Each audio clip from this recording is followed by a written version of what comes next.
मी प्रगती नरेंद्र सावंत, सरपंच, ग्रामपंचायत सिंधी, तहसील नरके. मला सरपंच होऊन 1.5 वर्षाचा कालावधी झाला. या कालावधीत मी शाश्वत कामावर जास्त भर दिला. कारण मी ज्यावेळेस ग्रामपंचायतमध्ये आले त्यावेळेसच मला माहीत झाले की आमचे गाव अटल भूजलमध्ये आहे आणि अटल भूजलमध्ये गाव असणे म्हणजे आपल्या गावातील पातळी खूप खोल जाणे हे मला कळले. मग त्या अनुषंगाने मी गावात पाणी पुरवण्यासाठी वेगवेगळे कार्यक्रम राबवले आणि नागरिकांना वारंवार मीटिंगच्या माध्यमातून किंवा महिला सभा घेऊन त्यांना पाणी बचतीचे महत्त्व पटवून सांगितले आणि माझ्या गावातील लोकांनी मला याविषयी सहकार्य केले. त्यांनी प्रत्येक पाण्याचा थेंब जमिनीत कसा मुरवण्यात येईल यासाठी प्रयत्न केले.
जसे माझ्या गावात 36 घरकुल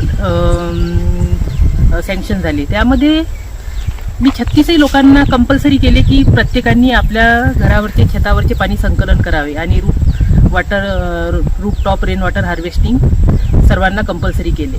त्या माध्यमातून माझ्या इथे पाणी मुरवणे सुरू आहे. तसेच प्रत्येकांना सांगितले की तुम्ही शक्य असेल त्यांनी आपल्या इथे शोषखड्डे करावे. तर गावातील लोकांनी त्याला पण प्रतिसाद दिला आणि माझ्या गावात 117 लोकांनी शोषखड्डे केले आणि त्या माध्यमातून सांडपाणी त्यात मुरवल्या जाऊ लागले. तसेच लोकसहभागातून लोकवर्गणीच्या माध्यमातून विविध उपक्रम राबवले. CCT, बंड स्प्लिट, जलशोषक असे उपक्रम लोकवर्गणीतून आणि श्रमदानातून राबवण्यात आले. या विषयासाठी माझ्या सर्व ग्रामपंचायतीतील सदस्यांनी खूप महत्त्वाची भूमिका बजावली.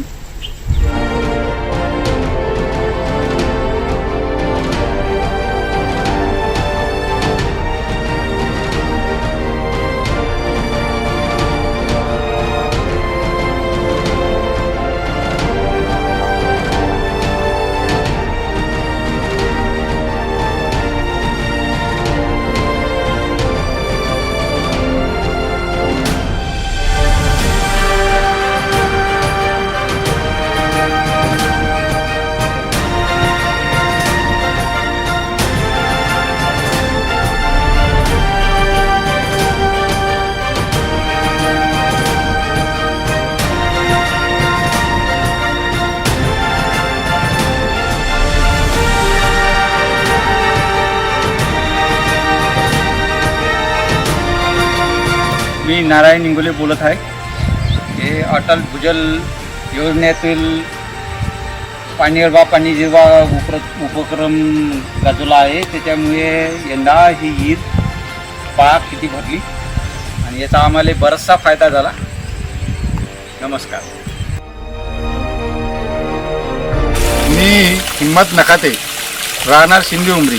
आमच्या गावातील ग्रामपंचायत सिंधी उमरी यांनी अटल भूजल योजनेअंतर्गत पाणी अडवा पाणी जिरवा कार्यक्रम राबवला. त्यात अनेक उपक्रम राबवले. त्यात नाला खोलीकरण, विहीर पुनर्भरण, बोर पुनर्भरण.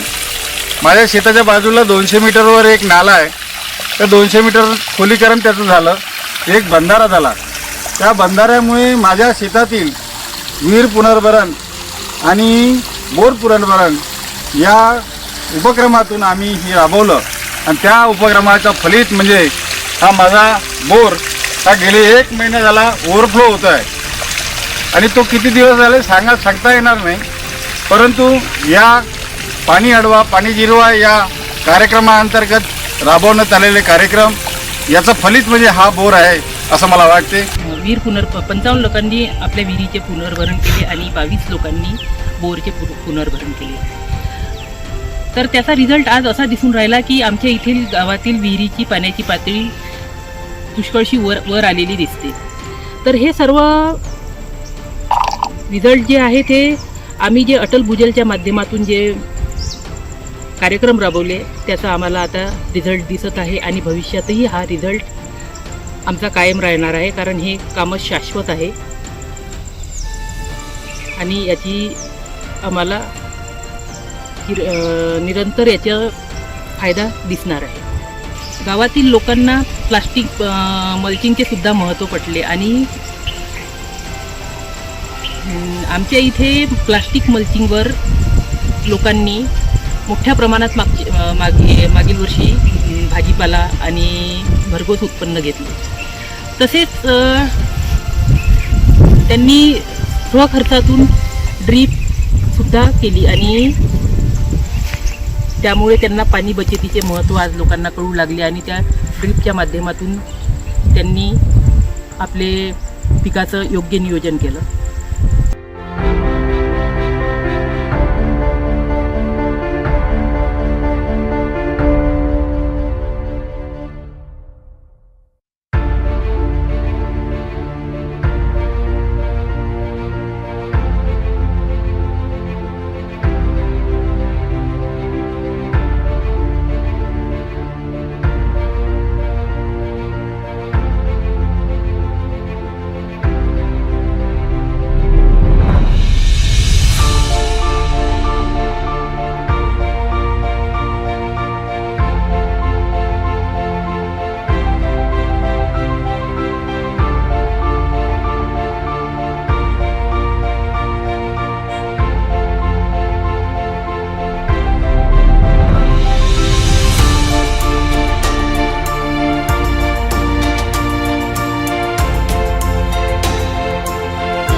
पिवळी वगैरे पराठी पडते की नाही आणि झाड वाढत नाही, त्याची वाढ पण करते आणि क्वालिटी पण चांगली ठेवते. हे एक बॉटल मिळते डिकम्पोजरची 50 रुपयाची आणि याच्यात फक्त गुळ 45 दिवस त्याला ठेवायचं आणि रोज 1 GB करायचं याला झाडाच्या बुडाबुडा. नमस्कार, माझं नाव पपिता सहारे. आम्ही सेंद्रिय शेती करत आहे अटल भूजलच्या योजनेअंतर्गत. आम्ही पाण्याची अटल भूजलच्या अंतर्गत आम्हाला त्यांना समजून सांगितलं की पाण्याची बचत कशी करायची शेतामध्ये. आम्ही त्या हिशोबाने शेती करत आहे, जैविक शेती आणि ही आहे रासायनिक शेती. रासायनिक शेतीमध्ये फायदा जेवढा होत नाही तेवढा सेंद्रिय शेती हे जैविक शेतीमध्ये होतो. जसं याच्यामध्ये बचत होते पैशाची आणि आपल्या खर्चाची. आणि रासायनिकमध्ये खर्च जास्त येतो, उत्पन्न कमी येतो. जैविकमध्ये खर्च कमी येतो आणि उत्पन्नात वाढ पण होते. याच्यामध्ये तुम्ही फरक बघू शकता, जे झाडाची उंची पण याच्यामध्ये केवढी आहे आणि जैविकची झाडाची उंची पण किती आहे. आम्ही याच्यामध्ये निंबोळी अर्क, दशपर्णी अर्क, डिकम्पोजर आणि निंबू अंडा द्रावण याचा पण उपयोग केला आहे. गांडूळ खत आणि शेणखत, हे शेणखतांना कुजवून आम्ही त्यांना उन्हाळ्यामध्ये कुजून आणि त्यांना चांगलं व्यवस्थित केलं आणि ते झाडांना पण टाकलं आहे. आमच्या गावामध्ये 16 गट आहे, उत्पादक गट आणि 15 महिला आहे. आम्ही सगळे एकजुटीने शेती करत आहे.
हे सर्व उपक्रम राबवण्याकरिता अटल भूजल मार्फत जे प्रशिक्षण झाले त्या प्रशिक्षणाचा आम्हाला खूप फायदा झाला. त्यातून आम्हाला पाण्याचे नियोजन कसे करायचे, कुठले उपक्रम राबवल्यानंतर आपल्या इथे पाण्याची पातळी वाढू शकते, हे आम्हाला ते सर्व प्रशिक्षणाच्या माध्यमातून कळाले आणि त्यामुळेच आम्ही हे सर्व उपक्रम गावात राबवू शकलो.